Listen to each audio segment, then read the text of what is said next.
Тәуелсіздігімізді алып, еліміз кеңес одағының атеистік жүйесінен азат болған кезінде халқымыздың босап қалған рухани кеңістігін толтыру үшін елімізге түрлі келімсек діни топтардың ағылып келгенін білеміз.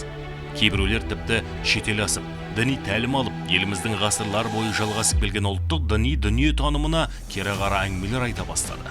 Ол кезде еліміздегі дініміздің қара шаңырағы болған Қазақстан мұсылмандары діни басқармасы әлі етек жеңін жия алмаған шақ болатын. Міне, содан бері қаншама жыл өтті. Бүгінде еліміз Орта Азияда өз алдына жеке діни ілім үйрететін ошаққа айналды деуге болады. Бүгінде діни білім алу үшін шетелге шығару былай тұрсын, шетелден оқушы алып оларға діни ілім үйрететіндей деңгейге жеттік. Сондай оқу орнының бірі Нұр Мүбәрак Египет Ислам мәдениеті университеті. Нұр Мүбәрак университетінде қазір бакалавриат, магистратура, тіпті исламтану докторантурасына шейін ашылған, бірнеше жылдан бері жұмыс істеп келе жатыр. Ол жерде сол Египеттегі әлем әйгілі 1000 жылдық тарихы бар Аль-Азхар университетінің докторлары, профессорлары сабақ береді.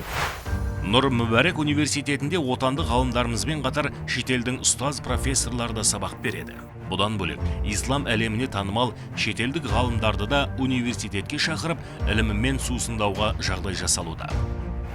Сол шетел асып іздеп барған білімнің барлығы дерлігі осы біздің елімізде де бар. Және мүмкіндік жасалған, жағдай жасалған.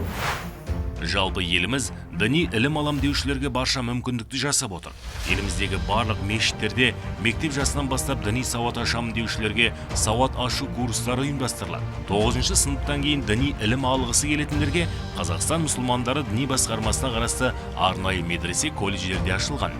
Ал 11-ші сыныпты бітіргендерге Алматы, Астана, Түркістан, Қарағанды қалаларындағы университеттерде дінтану және исламтану мамандықтары бойынша да діни білім беретін факультеттер мен кафедралар бар.